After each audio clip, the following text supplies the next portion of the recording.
कक्षा 7 इसका है पार्ट 4, धरातल के रूप बदलने वाले कारक बाह्य कारक। पिछली वीडियो में इसके आंतरिक कारक पढ़े थे हमने।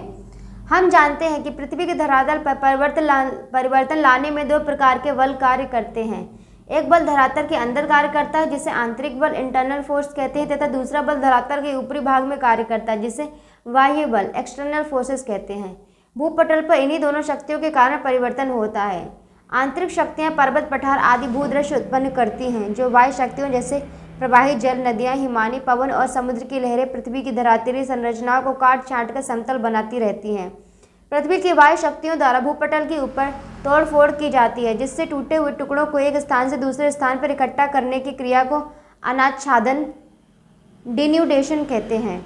अनाच्छादन के अंतर्गत अपक्षय, अपरदन और निक्षेपण तीनों क्रियाओं को सम्मिलित किया जाता है। ऊंचे भाग को अपक्षय और अपरदन क्रिया द्वारा समतल मैदान में बदलने की क्रिया होती है। अपक्षय और अपरदन क्या है, आइए इसे जानें। अपक्षय वेदरिंग, ऋतु और मौसम के प्रभाव द्वारा चट्टानें धीरे धीरे अपने स्थान पर छोटे छोटे टुकड़ों में टूटती फूटती रहती हैं। चट्टानों के अपने स्थान पर टूटने फूटने की क्रिया को अपक्षय कहते हैं। इसमें टूटे हुए टुकड़ों को एक स्थान से दूसरे स्थान पर नहीं ले जाया जाता है। अपक्षय के कार्य में ताप, वर्षा का जल, पाला, वनस्पति, जीव जंतु तथा मानव का हाथ रहता है। यह मुख्य रूप से 3 प्रकार का होता है, भौतिक, रासायनिक एवं जैविक।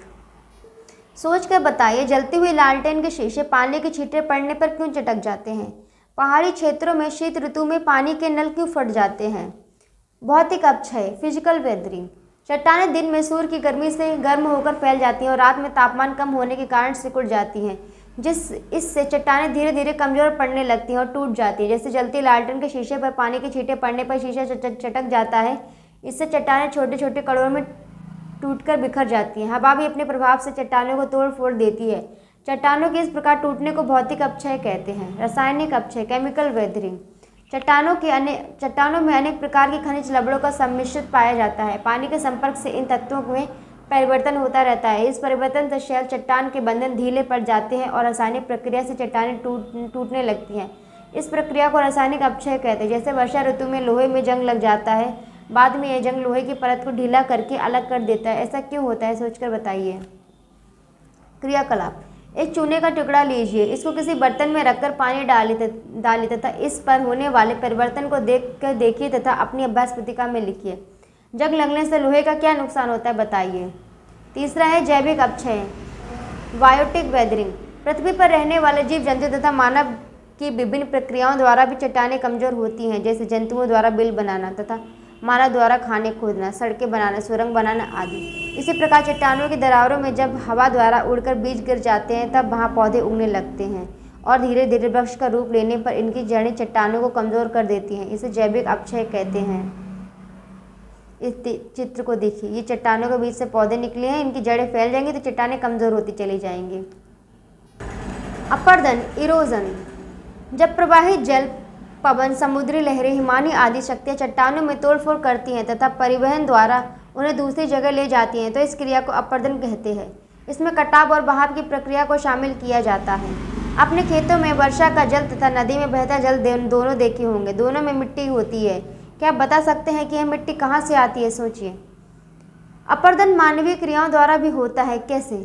गांव, कस्बों, नगरों का जैसे जैसे विकास होता है तो भवनों या सड़कों के निर्माण के लिए जमीन से वनस्पति साफ कर दी जाती है, जिससे भूमि की ऊपरी सतह की मिट्टी बह जाती है। यह क्रिया अपरदन कहलाती है। अपरदन एक गतिशील क्रिया है, यह अपक्षय से भिन्न है। अपरदन के लिए अपक्षय आवश्यक नहीं है, दोनों क्रियाओं एक साथ अथवा अलग अलग हो सकती हैं। अपक्षय अपरदन में सहायक हो सकता है परंतु अपरदन का भाग नहीं। आपने अनुभव किया होगा कि अधिक वर्षा होने पर जल के साथ मिट्टी की ऊपरी परत भी बह जाती है। यह भी अपरदन की क्रिया है जो मृदा अपरदन कहलाती है। इसके द्वारा मिट्टी की उपजाऊ परत बह जाती है। इसकी रोकथाम के उपायों की चर्चा कीजिए। नेक्स्ट, निपेक्षण, जिसको कहते हैं डिपोजिशन, निक्षेपण। अपरदन का परिणाम होता है। ढाल में कमी के कारण जब अपरदन के कारकों के वेग में कमी आ जाती है तो उनके द्वारा बहाकर लाए जा रहे मलबे का किसी स्थान पर एकत्रीकरण निक्षेपण कहलाता है। वर्षा का जल, भूमिगत जल, पवन, नदी, हिमानी, सागरीय लहरें चट्टानों को कुरेदकर उन्हें कैसे अपरदित करती हैं, आइए जानें। प्रवाहित जल। जल का बहता रूप नदी या सरिता कहलाता है। नदी का अपरदन कार्य सबसे महत्वपूर्ण होता है। नदी का अपरदन कार्य नदी के ढाल, जल की मात्रा तथा वेग पर निर्भर करता है। इसलिए नदियाँ पर्वतीय भागों में अधिक अपरदन करती हैं। इसके विपरीत मैदानी और डेल्टाई भागों में अधिक निक्षेपण होता है। नदियाँ अपरदन एवं निक्षेपण द्वारा विभिन्न प्रकार की भू आकृतियों का निर्माण करती हैं। आइए इनके बारे में जानते हैं। नदी पर्वतीय क्षेत्र में अपनी तली को काटकर उसे गहरा करती हैं। इससे अंग्रेजी के अक्षर वी के आकार की घाटी का निर्माण होता है। इसे वी आकार की घाटी कहते हैं। इस चित्र में देखिए, इन्होंने काट दिया, इस तरह से वी के आकार में काट दिया। जब वी आकार की घाटी गहरी एवं सक्रिय होती है तो उसे गॉर्ज कहते हैं। इसके किनारे खड़े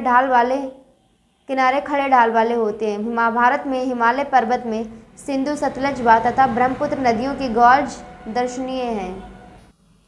जलप्रपात। जब नदी के रास्तों में मुलायम चट्टानों की परतें मिलती हैं तो नदी का जल मुलायम चट्टानों को जल्दी काट डालता है, और जब कठोर चट्टानें मिलती हैं तो नदी का जल उन चट्टानों को जल्दी नहीं काट पाता है। कटाव के इस अंतर के कारण नदी की तलहटी ऊंची नीची हो जाती है। जब नदी का जल ऊंचाई से खड़े ढाल के सहारे अधिक वेग से नीचे गिरता है तो इसे जलप्रपात कहते हैं।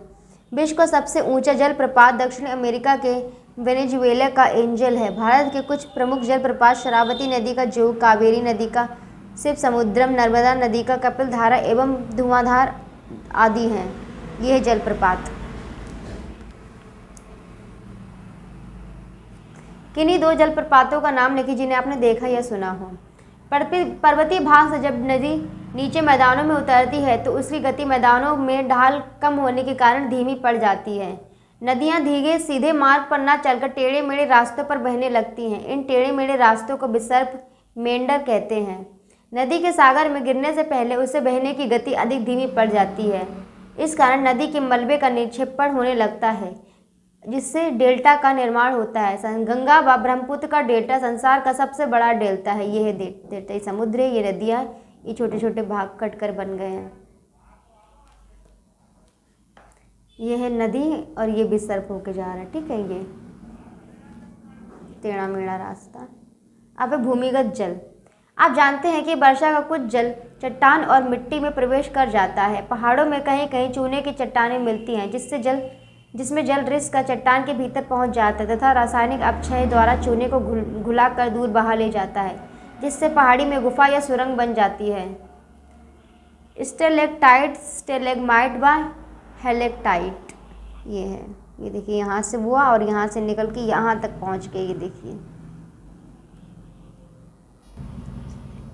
नीचे बनने वाली इस सुरंग की छत पर जहाँ पानी टपकने से चूना जमा हो जाता है, जिसे स्टेलेक्टाइट कहते हैं। स्टेलेक्टाइट के ठीक नीचे गुफा की सतह पर भी एक खंभे जैसा आकार, जिसका नीचे का आधार चौड़ा और ऊपर का भाग पतला होता है, बन जाता है।